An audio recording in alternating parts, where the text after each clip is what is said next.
Today we're going to watch the Battle of Yultong. In honor of those who sacrificed their lives for freedom, Masid proudly presents the Battle of Yultong, a story of how Filipino troops braved a sea of Chinese soldiers during the Korean War.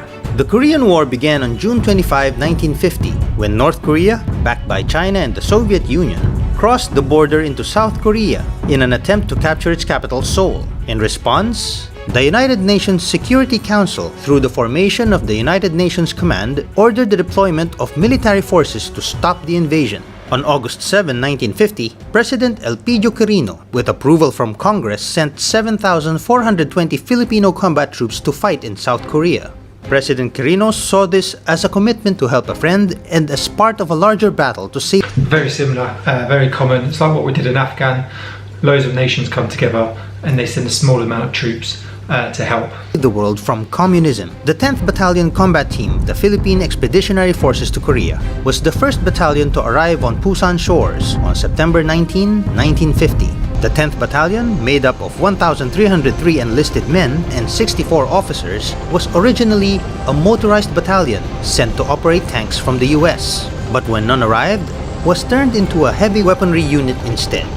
On the night of April 22, the 10th Battalion, as part of the US 65th Infantry Regiment of the US 3rd Infantry Division, was attacked north of Yeoncheon by a large force of Chinese and North Korean soldiers. This would be known in history as the Great Spring Offensive, one of the largest offensives by the 44th Division of the Chinese People's Volunteer Army and the Communist North Korean Army during the Korean War. In front of the Filipinos were 4 Chinese divisions numbering about 40,000 men.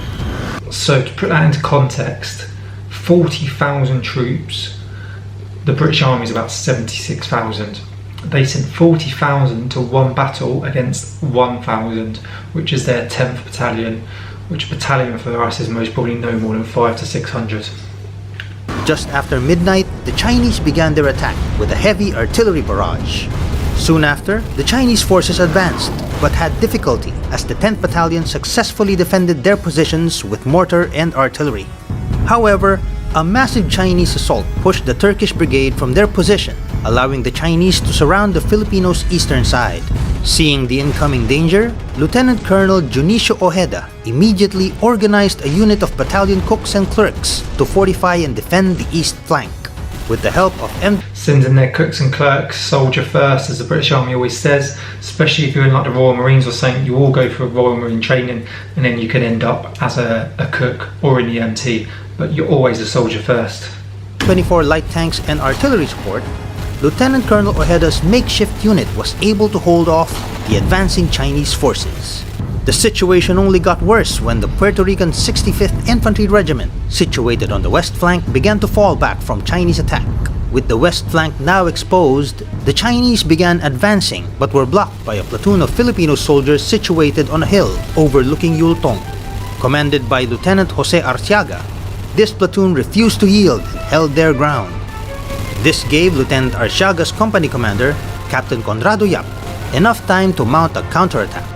The counterattack successfully extracted the trapped platoon from the hill and also stopped the Chinese from further advancing. But sadly, Lieutenant Arciaga and Captain Yap were killed during the fight. In the early morning of April 23, Lieutenant Colonel Ojeda led the second counterattack using M24 tanks. This caught the Chinese off guard and pushed them away from the hill they were trying to seize. The Filipinos fought until midday before it was ordered to withdraw and link up with the rest of the division in the south.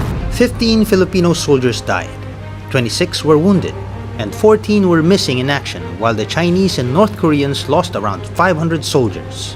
The 10th Battalion's effort at Yultong. So it just shows when your leader understands counter-attacking and tactics, and he's actually a good leader and he understands the battle picture, what can actually be done, the men will follow him and they will go and fight. Allowed the US 3rd Infantry Division to successfully withdraw from the battlefield, which would later on prove to turn the war in favor of the Allies. 2 weeks later, the Communists began ceasefire negotiations after suffering more heavy losses. For the next 2 years, the Korean War was mostly battled from hilltops until a ceasefire was finally declared. Out of the 7,420 Filipino soldiers sent, 113 were killed, 313 wounded, 15 missing, and 41 held as prisoners of war.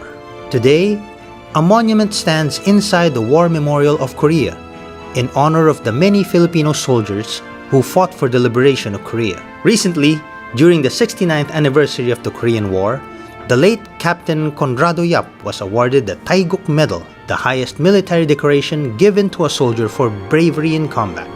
Also awarded the Taeguk Medal was fellow 10th Battalion team member Major Maximo Young for his heroism at the Battle of Meiluodong.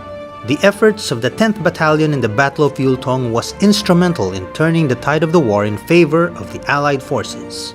South Korea remains a free democracy, thanks to the contribution of soldiers like the Fighting Filipinos, a name given by the US Command to the brave men of the 10th Battalion Combat Team.